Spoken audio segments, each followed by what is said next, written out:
Welcome to the podcast, The Special Educators Corner. My name is Karsten Skrulle-Gundersen, and I wish you a most warmly welcome to my corner of special education. The final ordinary episode of this season is split in two. In this episode, volume 2 of the season finale, you will hear my conversation with Bonnie Royster, director of the CDLS Foundation, and Ashley Fernandez, family service coordinator in the CDLS Foundation. In the process of choosing which diagnosis I wanted to learn more about, Cornelia de Lange syndrome was one of the first I chose. I wanted to learn more about what this diagnosis is, the different characteristics, how it affects the individual and the family, education, and more. In my conversation with Bonnie and Ashley, you will gain more insight and understanding about this diagnosis. So with that, my conversation with Bonnie and Ashley. Excellent. And with that, I would like to welcome to the podcast Corner of Special Education. Myself, I'm based in Oslo, Norway, and I have, as always, guests with me, and this time it's two from the US. So it's always, as I said before the recording started, it always a small issue concerning the scheduling, but we managed. So thank you both for joining. Today's topic is a part of the series Let's Talk About, and it's part of the season 6, which is scheduled for next spring. So this is the first episode which I'm recording for that season. And the main topic for that season is rare diagnosis. Well, today's topic is, and correct me if I pronounce this wrong, Cornelia de Lange syndrome. Is that correct? Good, yes, you got it. Perfect. And welcome to both of you. Would you like to start with a short introduction of yourself and your role? Sure. I'm Bonnie Royster, and I've had the privilege of serving as the executive director of the CDLS Foundation. I'm part of a beautiful community of families, researchers, doctors, caregivers who really have shaped what CDLS is and how it's experienced. In my role, I work every day. I really try hard to connect families with support, to elevate research, and really build a future where, people with CDLS are better understood and included. I think that's super important. And so it's an honor to be here today and share a little bit about what we've learned along the way. Perfect. Thank you. And my name is Ashley Fernandez, and I am a family service coordinator at the CDLS Foundation. I'm also a mom. My daughter, who is 13, has CDLS. I've been a part of this foundation for over 10 years, starting out as a parent, looking for help and resources. And now I'm in a position where I get to give back and give the support to other families that I once needed. Perfect. Thank you very much again for joining. And the main purpose or the goal for this podcast is to focus on the smaller topics, the more narrow topics, to create a greater understanding. And so I'm very grateful for that you are joining to help me with this. And let's start off with, what is CDLS? Sure, that's a fair question. Cornelia de Lange syndrome, or what we say is CDLS for short, it's a rare genetic condition that affects many parts of the body. People with CDLS have a range of differences. This could include things like distinctive facial features, growth delays, limb differences, and that just means they might be missing a finger or a part of the arm. And they also have intellectual or developmental disabilities. But I think what's really important to know about CDLS is a very wide spectrum. And every person with CDLS really is unique. Some have very mild presenting symptoms. You might not even recognize that they have something that's rare, while others need much more intensive medical and daily support. But it's caused by, changes in certain genes that affects the body before it develops, before birth. And these changes, they usually just happen randomly.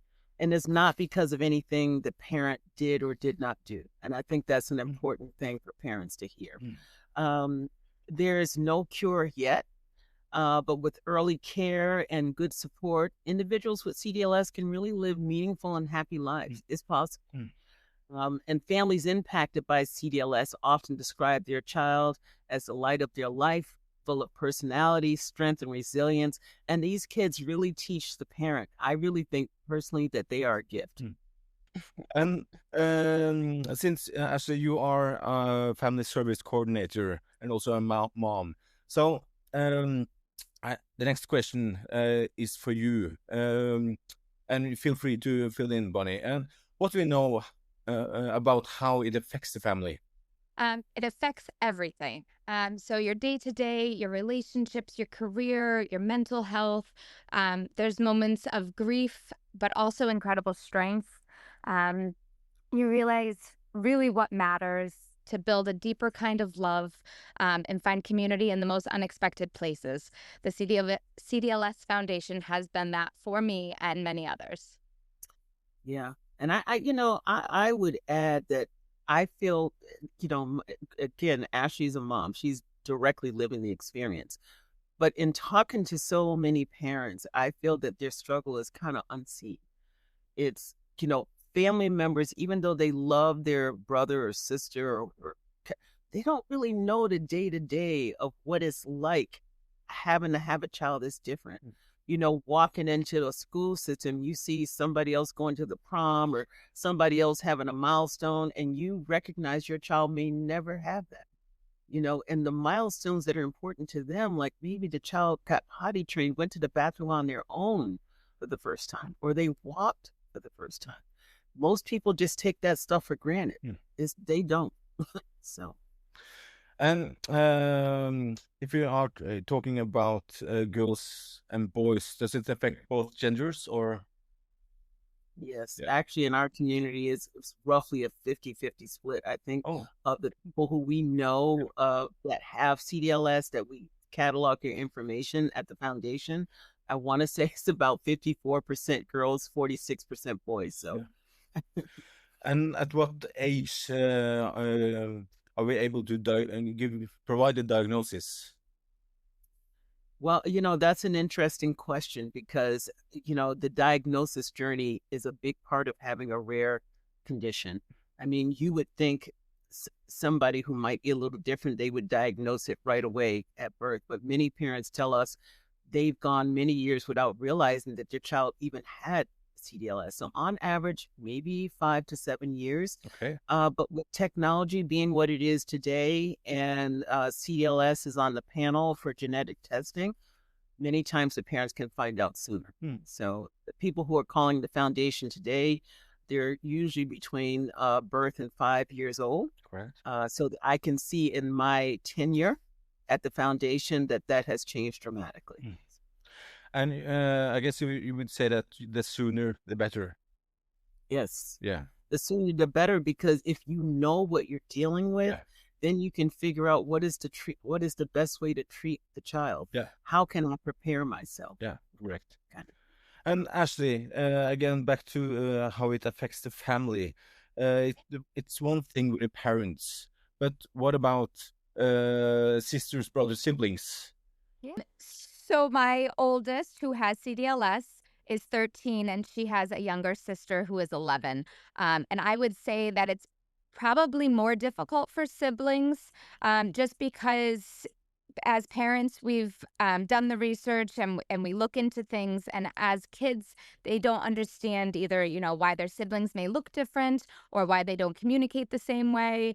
And oftentimes, they feel like they need to be the protectors as well. So it's a rewarding relationship, but very difficult in the beginning. And a person that has the diagnosis of CDLS, does the person know about the diagnosis? Can I understand the diagnosis? I would say that Lindsay, I mean, she can understand that we say she has CDLS. I don't think she truly understands what that means. She knows she communicates differently, and she knows that it's harder for her to do so. So Yeah. I do feel that the struggles are understood. Yeah. And how does your daughter communicate?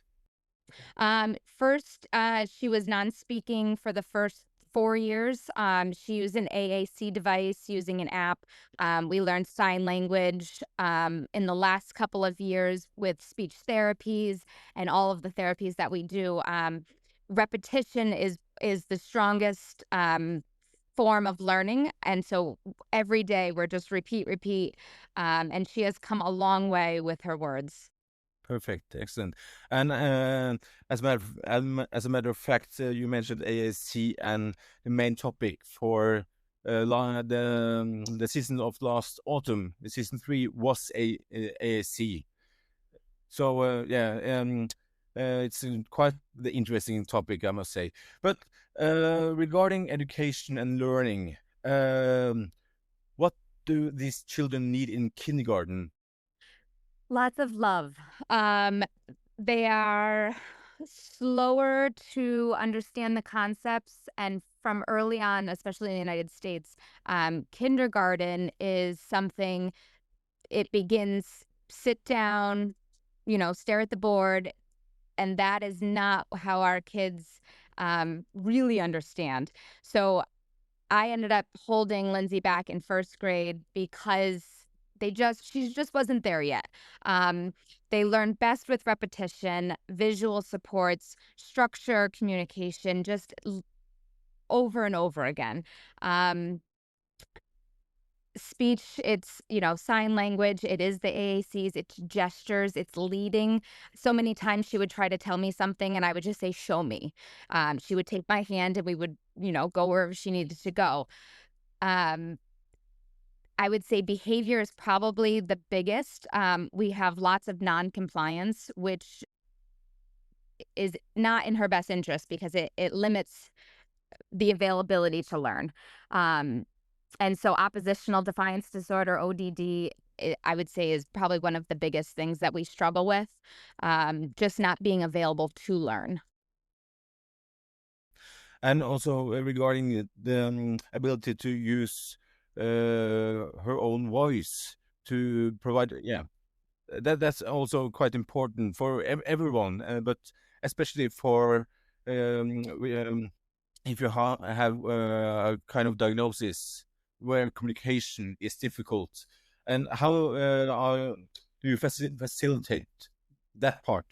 That is a lot of IEP struggles. So trying to get someone to work one-on-one with your child so that, in a classroom of 20, your child isn't the one that's not heard. At least having someone directly supporting your child, you would hope that they are trained to be able to facilitate and listen to the needs. So, something as basic as needing to go to the bathroom or blowing their nose, those needs should never be ignored. Correct. Thank you. Anything you want to add, Bonnie? Yeah, I was just going to say, I find it so interesting. We've done many surveys with the parents, and we say, if you could choose, what are your top 3 things that you would change or have an intervention for your child with CDLS? Hands down, communication is the number one. Yeah. And it makes sense because if you think about it, somebody is having an experience, they're trying to share it with you, they can't, and so they're completely frustrated, the child and the parent, because both want to reach each other, but because communication is such a huge barrier. Yeah. It's big. It's not medical necessarily, but it just speaks volumes to the socialization. Even for people who don't have CDLS, communication is a major problem because they're coming from life at so many different angles. So imagine adding that layer too. Correct. And regarding education and learning, one thing is kindergarten, but when you enter the school age, like primary, and what is well, how is how do you like facilitate the school years? Yeah. The school years are challenging. So we are lucky to have early interventions. So we have a program called Birth to Three. And if you're, I'm going to say lucky enough to have a diagnosis early on and receive those supports, they do a lot of the legwork for you. So they get the communication started with your school district. The needs are put in place so you can have those services already available.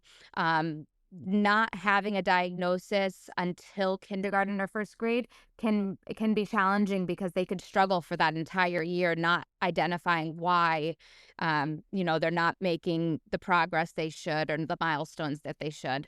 So I would say, knowing your child, knowing where they should be and where they are, and then fighting for those rights at school. So, fighting for the right testing, fighting for the right resources and the therapies.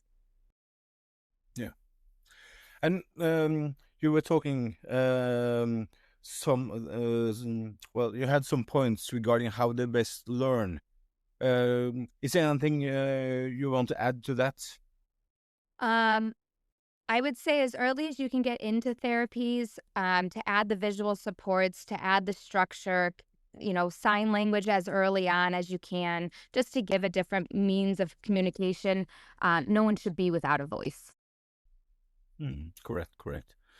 And on a topic from child to youth and to adults, in preparation for this conversation, I saw that you had 6 core areas of transitions. Could you elaborate around those areas and how to best prepare?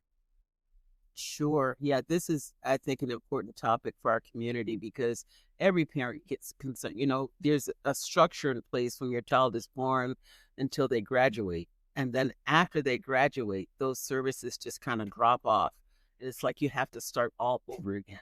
So, when a child grows from a teenager to adulthood, it's really important for parents to start planning that early. So here's the 6 areas. So bear with me. I'll try to be as succinct as I can. But education is a key area. As early as 14, families really should start working with the child's school to create a transition plan. That's going to be very important. What's going to happen when they graduate high school, job training, a day program, what life will look like once they're done. I think that's a key thing to keep in mind. Socialization. We find staying connected really matters. I mean, you don't want to graduate from school and just kind of have your child sitting in the house all day. So looking for programs that match their individual abilities and interests, whether that's Special Olympics or music, or they just continuing finding a way to build a relationship outside the home. Medical transition, this is a huge one. At least in the United States, adult medicine is very different than pediatric medicine. Yeah. So finding first a good adult provider who will see your child is huge. But also having a healthcare plan and working on that transition early is important. Legal guardianship. Once your child turns 18, you might have to set up a legal guardianship to help make medical or financial decisions. There's many different options like full, limited, or power of attorney. So it's really best to get legal advice about that early on. You don't want to wait until they turn 18 and have somebody say, oh, you can't act on Johnny's behalf when you know good and well he can't do it for himself. So that's a hard lesson to learn. You don't want to wait. Living arrangements is another key area. Sometimes I do combine this with socialization, but because we mentioned earlier, CDLS is a very wide spectrum. So some people are much more capable. Others don't have that ability to live on their own. So a group home might be an option. Some of our families have built tiny homes on their property for their child. So it just somewhat depends on the ability. And last but not least, government services and supports. And this would include things like SSI, Medicaid waivers, or whatever your local disability services might be. But they can cover things like care, recreation, but you have to apply it early because there's a long waiting list sometimes to get into these programs. So we've created an entire publication called The Path Forward that really focuses on these 6 areas. But at the end of the day, you got to start early. You got to ask questions, and it's important to connect with veteran parents who've been there. Perfect, thank you. I just made a note for myself. That's a big theme, and it was not on the original list, but the history of this syndrome.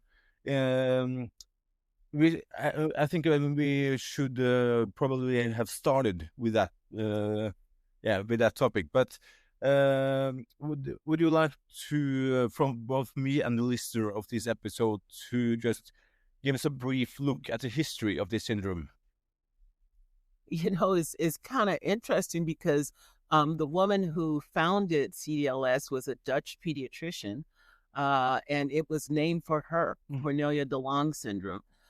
She noticed that some of the kids she was seeing had similar phenotypes or facial features and issues, and they named it after her. So I always think it's kind of cool that it was a woman, and that I'm just imagining what life must have been back then for her to be making that kind of bold claim. So a lot of props to her. Absolutely. But the foundation itself only started about 42 years ago, and it was founded by Julie Mairano, who had a daughter with CDLS.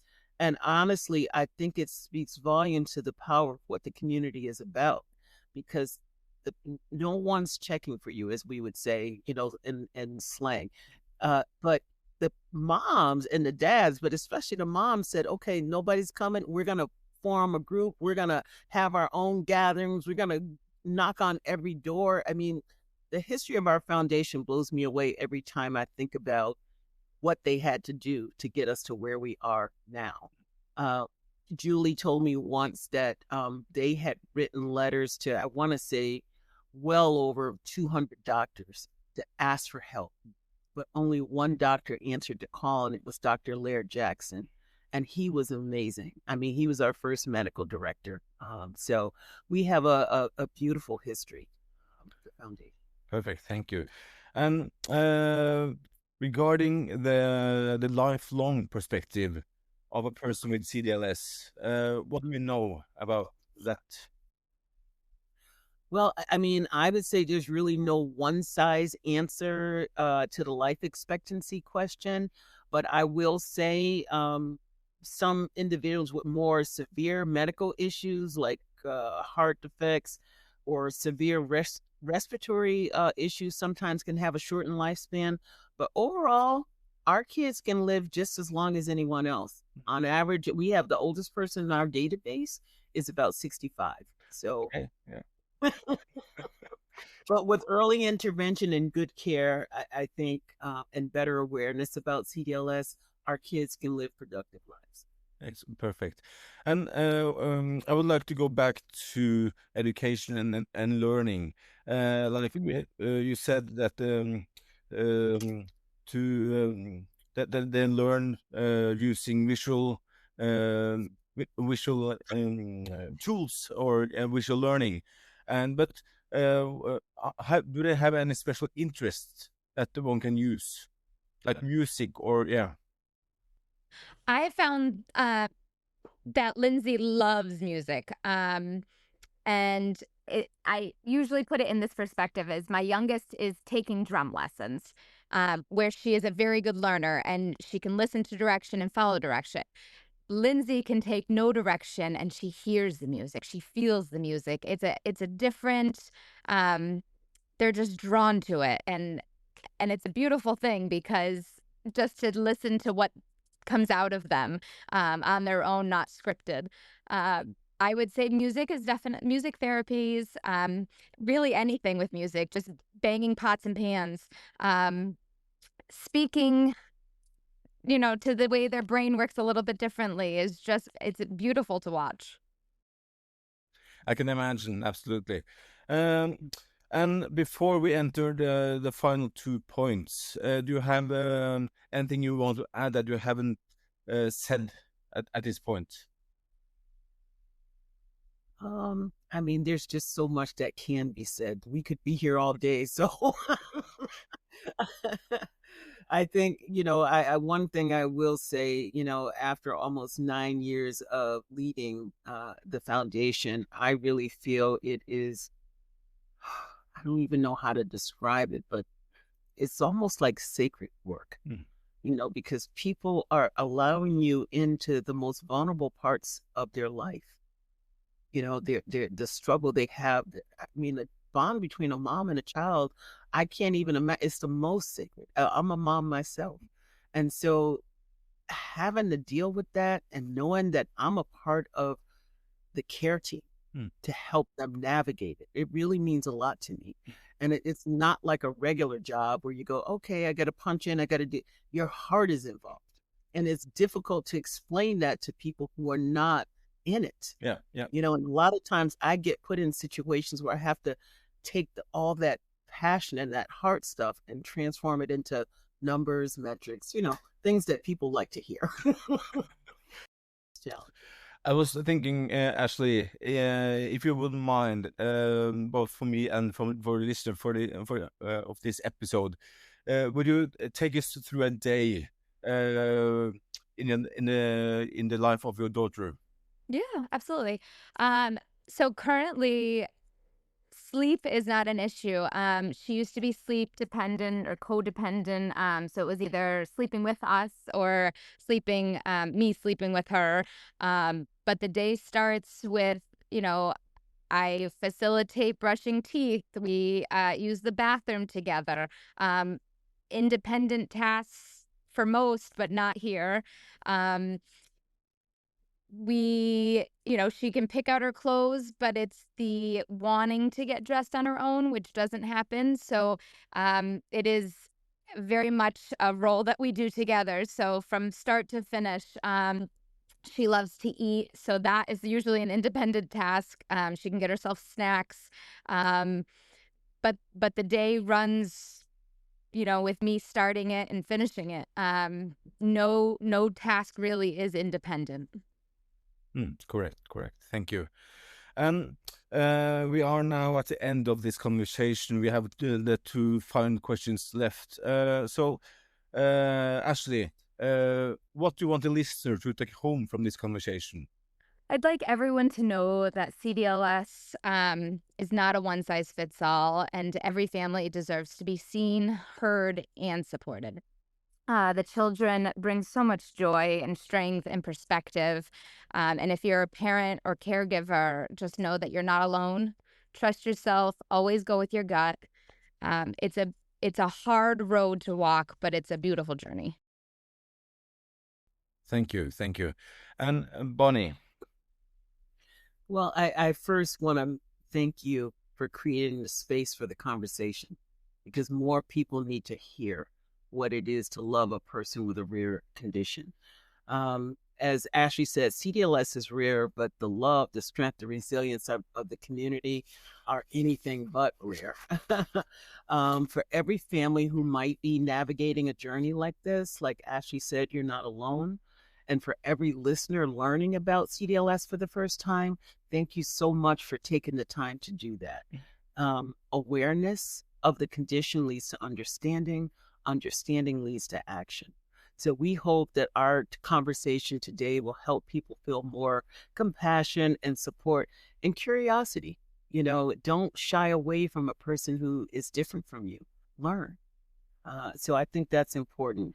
And together we can just all make things a little bit kinder, a little more inclusive, and a lot more hopeful for people who are living with CDLS. So thank you. Perfect. Thank you.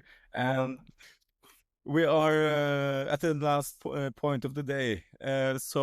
Again, Ashley, do you have a tip of the day, something of value that you want to share or pass on?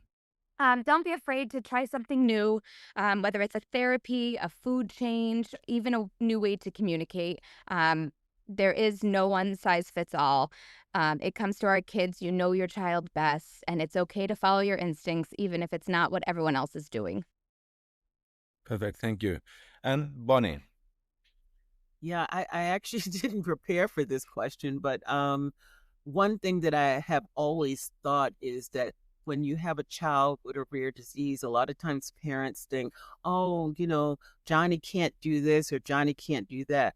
I think the thing to keep in mind is Johnny never had any idea that he could or couldn't do anything. Mm. So to him or her, this is normal. This is their normal. It's not our normal. So I think if you just try to, put it in that context, you can approach it with a little more calm. We're living in their world. Perfect. Thank you very much. And again, I'm truly grateful to the both of you for taking the time to join the Corner of Special Education, and I wish you all the best and very pleasant summer. Yeah, we wish you the best too. Thank you, Carson. Thank you. Bye-bye. Bye-bye.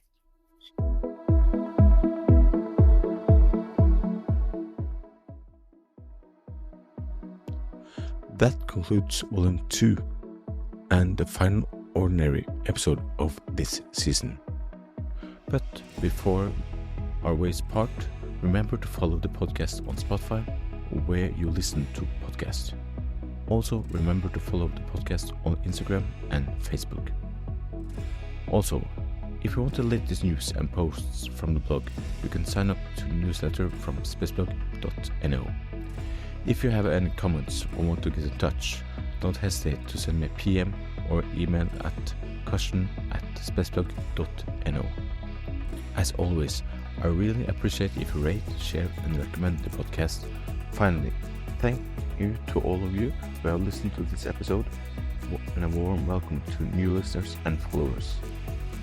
And a special thanks to Bonnie and Ashley for taking the time to join this episode.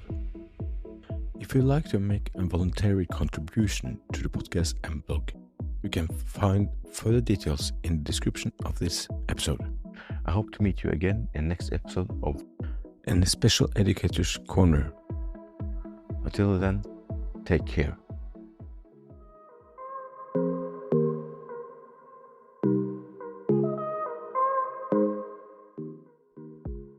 Now, a small preview of what you can hear this summer in the Special Educators Corner.